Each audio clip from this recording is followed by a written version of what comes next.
Lord, give me the confidence of some mediocre white man. Many of the people on this list don't fund people who look like you. Yeah. Do you know that? If I were you, I don't think I'd waste a lot of time like talking to VCs. Yeah.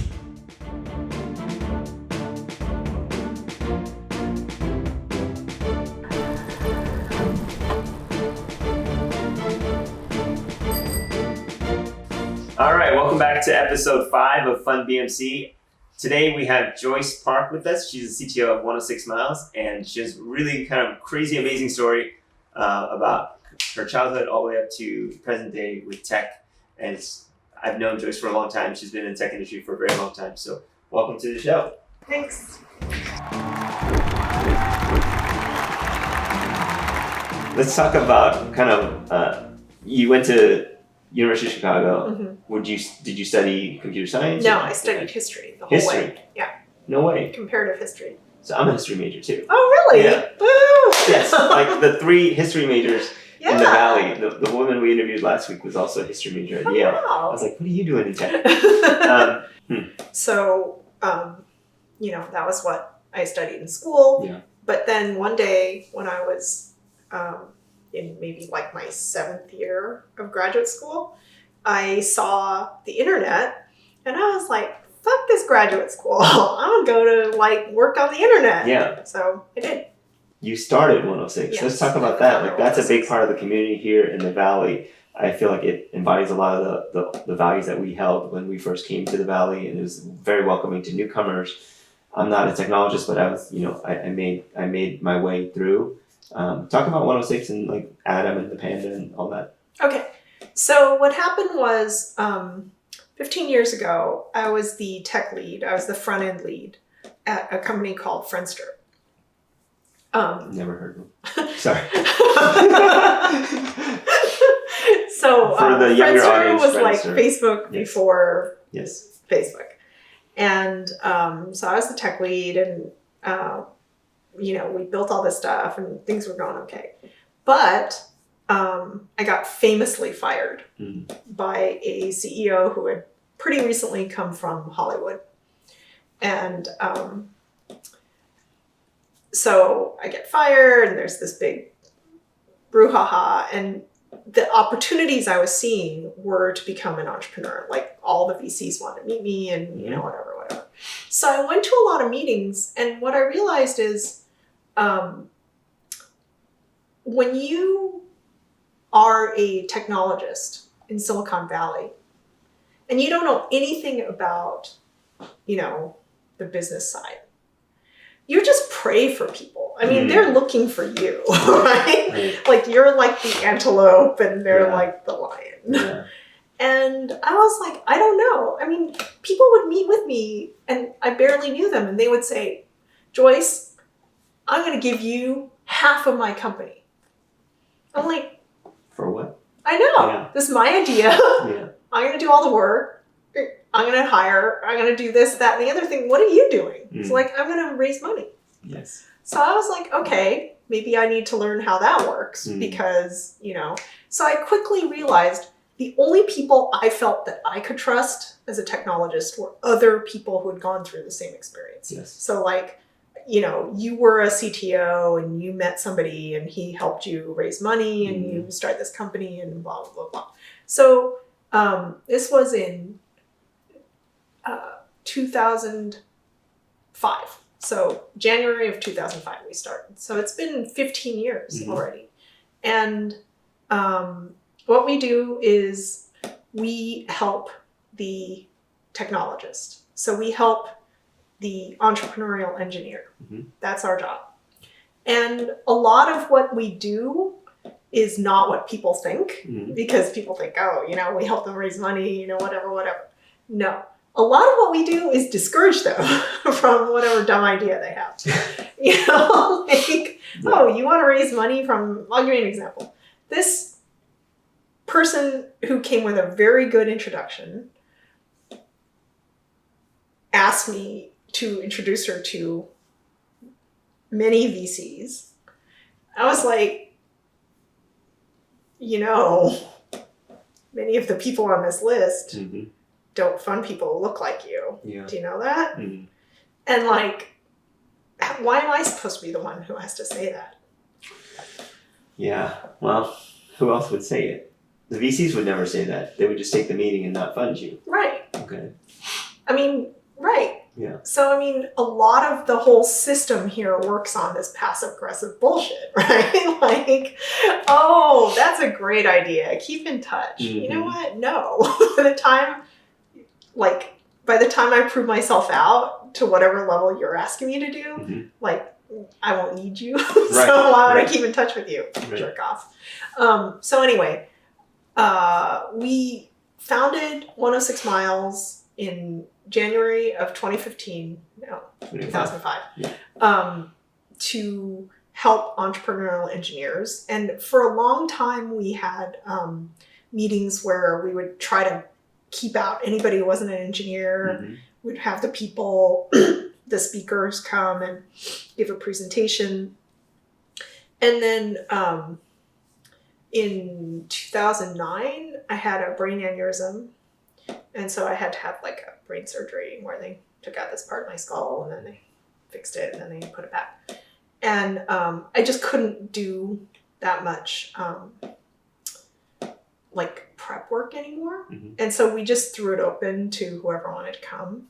And we found that actually we still have a mission. I mean, even though we weren't doing the formal presentations, Yeah. we found that in a weird way, it was a bigger mission than ever because there were a lot of people who just needed to hear somebody say, you're taking money from the wrong person. Mm. Or, you know what, this idea doesn't have a business model.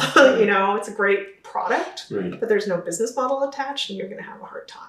Yeah. Or in some cases, we just gave people permission to quit. Interesting. You know, which sometimes an entrepreneur needs another entrepreneur to say, it's okay if you bail. Yeah. So a lot of what we do, though, is governance related. Mm-hmm. And which is like the least sexy, oh, governance. Yeah. Who's excited about that? I am. Okay. But what we do is we try to tell people, you can lose so much money because you didn't want to read this 250-page contract, or because you trusted this person who shouldn't have trusted, or you thought you understood the IP law in your state, but it actually intersects with, like employment law. Mm-hmm. So it's not sexy, but it's like, our thing is, don't waste your time. Mm-hmm. If this isn't going to work out, quit now. Yeah, like take another shot. Yeah. In a couple years when you're not working for this company anymore, or Right. when you have more resources, or when you have a better partner, or whatever it is you need. And so that's what 106 is really about. I think that's really important because there's two things. One is it's a strong community of trusted people, other founders that you can go and talk to and be completely honest with and be vulnerable to and say, hey, my business is kind of struggling. Mm-hmm. I'm not killing it like everybody else, right. what everybody else says. Well, and that's such a part of Silicon Valley culture. It is, unfortunately. It's like, oh, I'm killing it. Right. It's like, no, you're not. Everything's rosy. But the reality of startup life is it's usually not rosy. Right. And for me personally, I'm just going to say it. Like when things go super well, I'm actually really nervous. Me too. Me too. Yeah. It's like, this should be tougher. Like, why is it easy? It should never be easy. Yeah. So in those moments, you're like, okay, what else can we do? Where else can we push? What else, how can we get back into that, uncomfort zone in a way?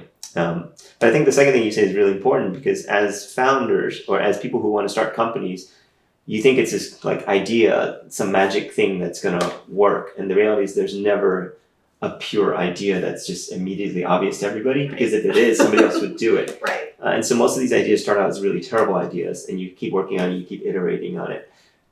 But you do need a check and someone to be honest with you and say, this is not working. Right. And it's okay that it's not working, but don't waste your time on it because at the end of the day, and the great thing about the Valley is there's just so much money. Right.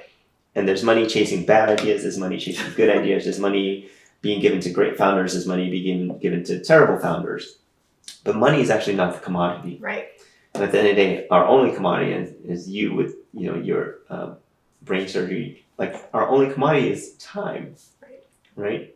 So given the time that we have left, and each of us has an unknown amount of time left, like what can you do that's most impactful? Right. Right. And so, like, it's really important to me to, like, one of the best things about Silicon Valley in my mind is that failure isn't failure. Right. You know, it's not forever. Right. You're going to get another shot. Mm-hmm. Like, get up off the floor and, you know. Yeah. And so it rewards people who can do that, who are resilient, Yes. you know, who can find the, Yes. you know, but, and I feel like we need to push that message out, Mm-hmm. you know, but it still can be hurtful, Yes. you know, like as a founder, to hear that, you know, I know in my experience, for instance, I've been the founder of 2 startups, and I've been, you know, an early employee in 3 pretty well-known startups. Like, for me, it's always difficult to say, you know, this idea sucks. I mean, Mm-hmm. but I feel empowered to say, your business model sucks. Mm-hmm. Or you don't own your IP. Like, you think you do, but you don't. Right. Or, you know, I'm going to be honest with you, I don't know that I trust your co-founder. I mean, those are hard messages to put out there. Yeah. But you're right. If I don't say it, who's going to say it? Right. You know, even if you just plant a seed, like, maybe I shouldn't trust this person. Sure. Or, you know, maybe I need to think harder about what my business model is. Yeah. Or, you know, what are my odds of, you know, getting out of this lawsuit or whatever. Yeah. Even if you just plant a seed and the person doesn't want to hear it at that moment, like, maybe someday it's going to help them. You know, startup resiliency is way more important. There's this kind of, I would say, cliche that failure's, you know, not a big deal, but when you are the person and it's your company, it is a big deal. It's a huge deal. It's like, it's devastating. Mm-hmm. And sometimes you don't want to get up, and sometimes you need and that this is person something to I've pull been you thinking back about. up. Is like, we're in a business where when you start out, the only thing you have to sell is your confidence in your idea. Yes. Yes. And how do you wake up every day and like nurture that confidence? Yes. You know what I mean? Especially because there's going to be a lot of things, Yeah. a lot of people Yeah.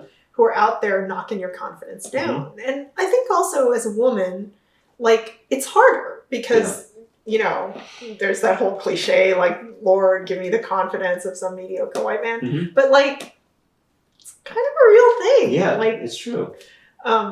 you know, I have all these tweets about Korean mom, and Mhm. you know, everybody loves Yeah. my Korean mom tweets. Right. But you know, Korean mom is not exactly a builder upper of confidence. Right. So, Right.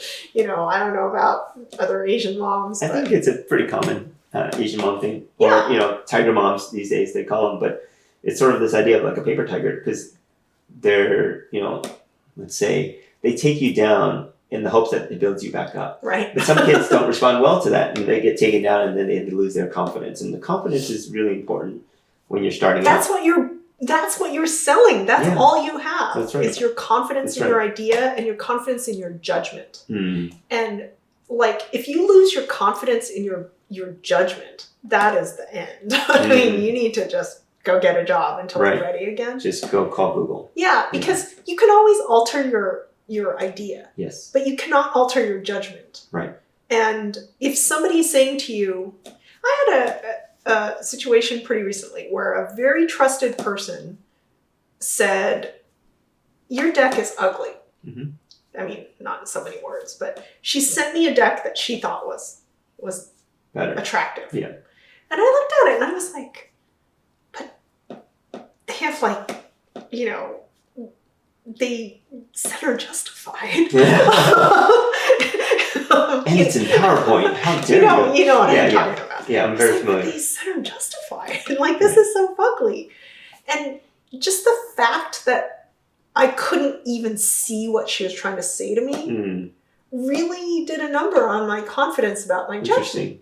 Because I was like, It didn't question her. Like, it didn't make you think, oh, well, she doesn't know what she's talking about. well, I'm trying to see what she's saying. Right, sure. Right? Like, I'm I'm trying to meet her more than halfway. Mm. And I think as a founder, you have to do that. Right. Because, but then you have to think to yourself, like, feedback, man, it can be a double-edged sword. For sure. And so if somebody that you really respect, who's in the same position as you, Right. says, listen, this is a great idea, but you have this structural problem. Yeah. You know, then you can at least think of it as something you can work on, maybe. Right. And so, you know, I feel like that's a valuable thing that 106 does that is hard to describe to people. Mm-hmm. But I have seen it really help people. So I think it's really important, and the sense of community that founders get just coming together for these meetups, like it's hard to find that almost anywhere else. Yeah. And I think that's definitely the thing that, like, from my experience, when you go into a pitch and you're presenting your deck to like a VC, and there's this, you know, obviously power dynamic that's going on. They've got the money, you've got the idea. But like when they start asking you questions, and then like it's clear to me that these people that we hold up high and they're supposed to be so smart and they have all the money and they ask these questions and you're like, really? Like that's what you're asking me? Yeah. Like I know my business inside and out, and you're asking me kind of a very basic question that we answered 4 years ago. Yeah. I don't lose confidence in what I believe. I lose confidence in them. Right? In a way, it's like, do I really want your money now? Right. If you don't understand what we're doing. No, that's true. Yeah. But on the other hand, I have to say, of all of the startups that I've been part of, you know, as a founder or as an employee, the number one thing I've realized is I'm really attracted to startups that have like a pretty big fundamental idea, like graph-based, you know, stuff. But that kind of startup, it's difficult to know exactly how you're going to go to market. And so there's usually a lot of internal conflict and then a lot of layoffs, and people, you know, really smart people who are very mission focused end up leaving. That turns out to be really good for your long-term career here. Yeah. Because they're scattered to the winds, right? Right. They're like dandelion seeds. And you can hit them up and you can get another job if you need one, whatever. But, you know, then you ask yourself, like, why am I always attracted to this type of company, which always feels the same way? Interesting. And I think it's because, you know, you can get so mission focused that you don't interrogate the business model well enough. And I feel like I didn't even know how to think about business models until about 5 years ago. Okay. And that was way into my entrepreneur's journey, right? Sure. But I didn't. And I feel like, you know, other people need to hear that. Like, maybe they didn't either. So what happened 5 years ago? I think I just, like, my development was at a certain level where I sort of felt like, oh, I get it now. Okay. Like, in terms of business models, there's really only so many business models. And you have to keep track of how they're changing over time, which I think a lot of people don't. They look at data that's too early. So let's say for consumer business models, there's advertising, there's selling shit to people, and, you know, there's maybe like recurring revenue, like membership subscriptions. Yeah, or subscriptions, that kind of thing. That's it. Yeah. You got to pick one of those. Right. And they change over time. For, you know, enterprise side business models, you know, there's recurring revenue, there's freemium, you know, but it's not that many. Yeah. And I feel like we all need to understand exactly how those work and how they're changing over time. Right. Like 10 years ago, 15 years ago, freemium wasn't even a thing. Yeah. But also, like, what does it mean to you as a consumer or as a potential partner or as a potential acquirer or whatever to look at a company that is in the, like LinkedIn? What does it mean to that company that they make money by selling your profile. data to, recruiters, Dirty rather recruiters. than, making money some other way. Right. Like that part, I don't think I understood until I had gone through several iterations. Yeah. Because I trusted like advertising to an extent that I probably should never have. Right. So LinkedIn as a model now, today, it's not membership based, it's not subscription based. The only people paying for LinkedIn is the people who want the data, the recruiters and the salespeople and other people. So by having a LinkedIn profile, you're implicitly agreeing to this business model of having your information sold. Right. Yeah. So I will challenge you though. Freemium did exist because in 2000, when I first moved to California to start working in San Francisco, the company I worked for was freemium business model. Okay. And it didn't work. At that time, like it was a relatively new thing, and it was very unclear how we would make money. At the end of the day, we didn't make money, and that was also the kind of .com boom bust the first time around. But I worked at ePinions, which was like, so overhyped. I worked at Know Now, also overhyped. I worked at Friendster, also overhyped, Right. and none of them made any money. Yeah.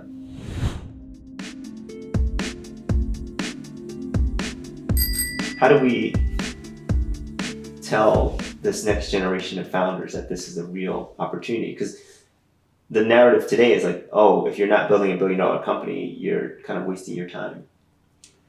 One of the things that I tell them now that I did not 15 years ago is 15 years ago, 20 years ago, you couldn't get money from actual businesses, right? Like from customers. Right. Okay.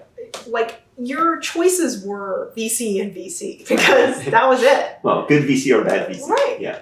But it was VC or VC, Yeah. or like you could get a little bit of angel money, but it was really VC or VC. Yeah.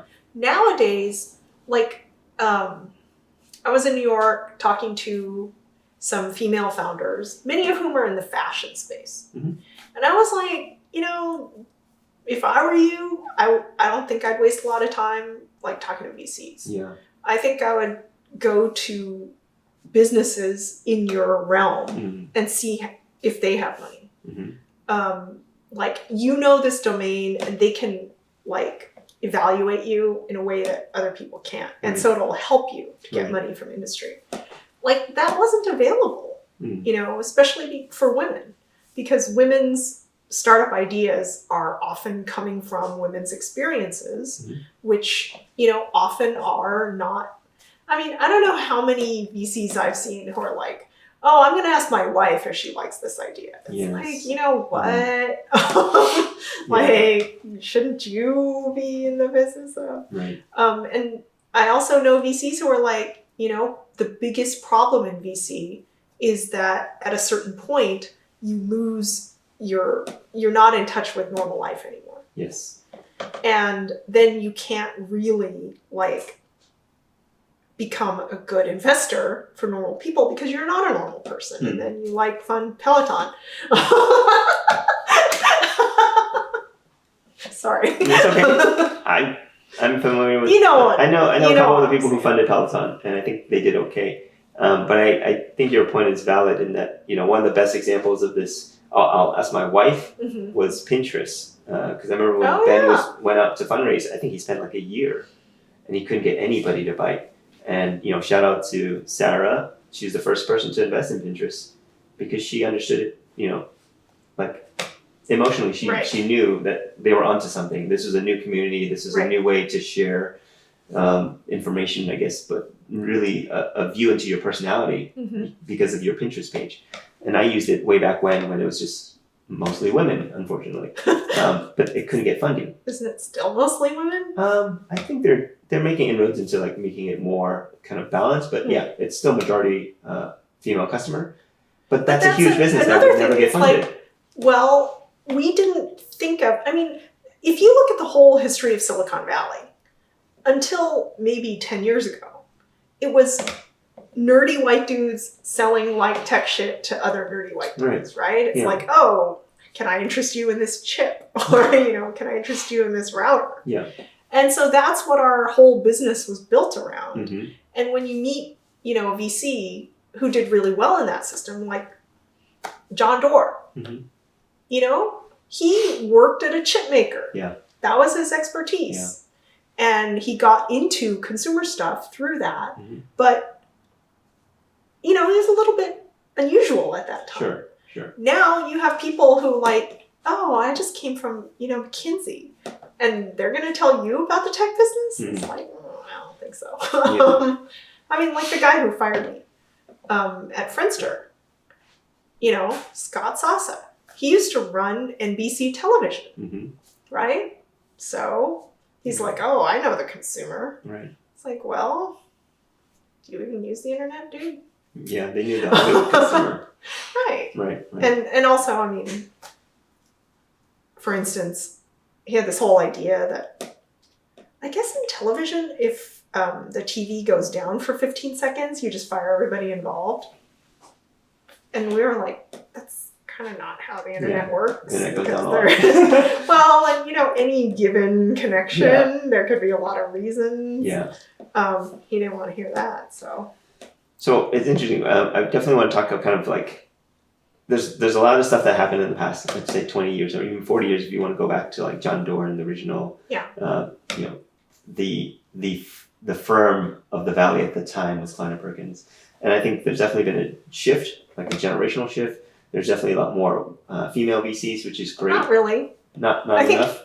I think there's less than one partner per firm. Oh, for sure. Yeah, there's still a lot of work So, to be done. is that a lot of female VCs? No. Relative to 20 years ago. Okay, that's true. But yeah, there's still a lot of work to be done. There's lots of programs that are trying to get this change happening. Mm-hmm. But just really quickly, from your point of view as a female founder and CTO, mm-hmm. do you feel it's better now for this next generation of female technologists? I would say it's easier now if you're in a stereotypically female field. So you still have to be in this So I'll give you an example. Yeah. Justin Kalbeck was one of my VCs. Oh boy. And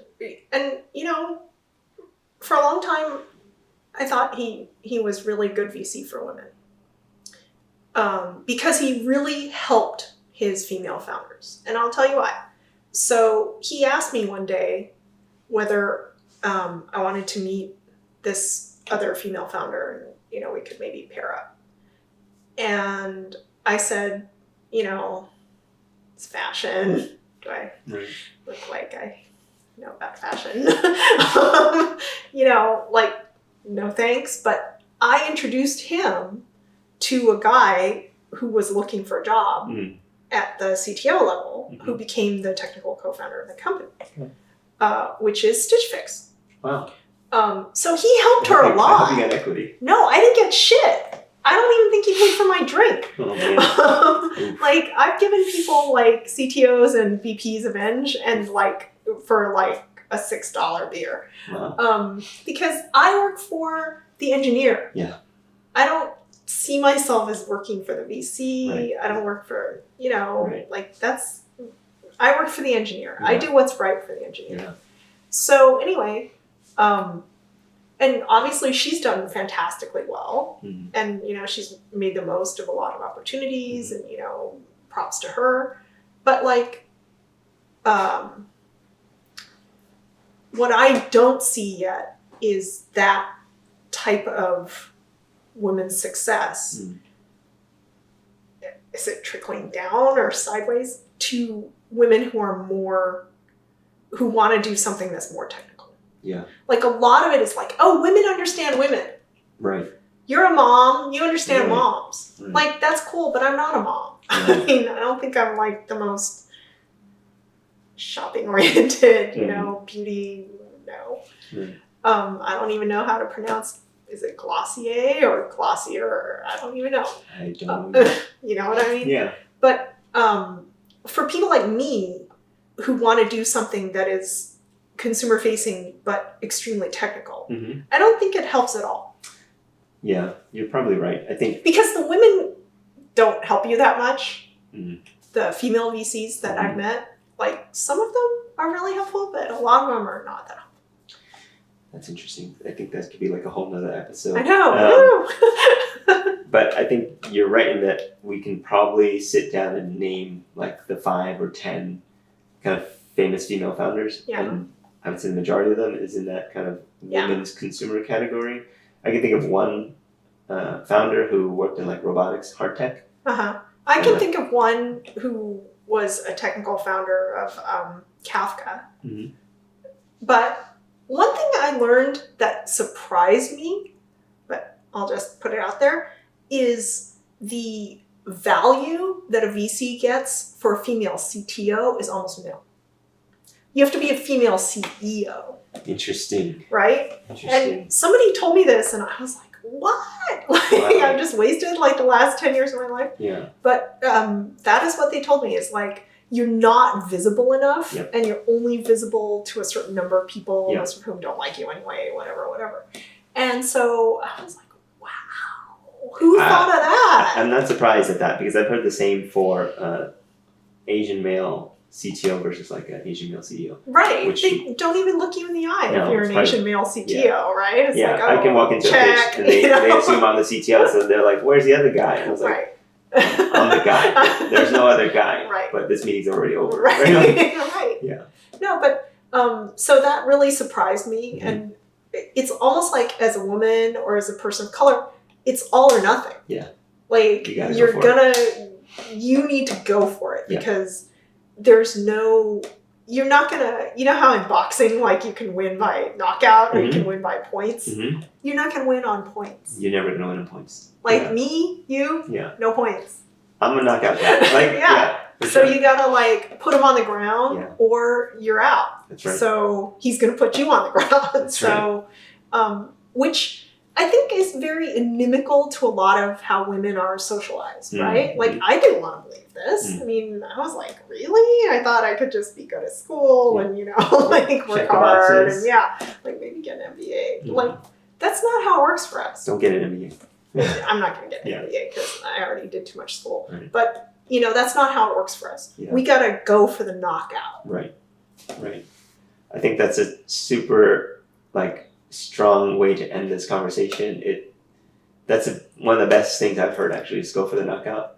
I'm a big, Alright. UFC MMA fan. Me too. And I like the Well, I'm a knockout boxing artists. fan. Yeah, but you like the people that go in the ring and just kind of like do the thing, it's Yeah. less exciting. So Yeah. you want the knockout artists. Right. And so all the founders out there, all the potential founders out there. Go for the knockout. So hopefully you enjoyed that conversation with Joyce Park from 106 Miles. I think that was one of our best episodes. Definitely subscribe and you'll see the next guest that we have. I think it's going to be a big one too. So thanks for joining us today. Have a good one. There's a lot of equipment here. This guy, I thought we were just going to be like 2 mics. No. I thought we were just going to have like 2 mics on like a little recorder. And he's like, no, let me bring some stuff. So this is what we end up with every week. All right. This is crazy.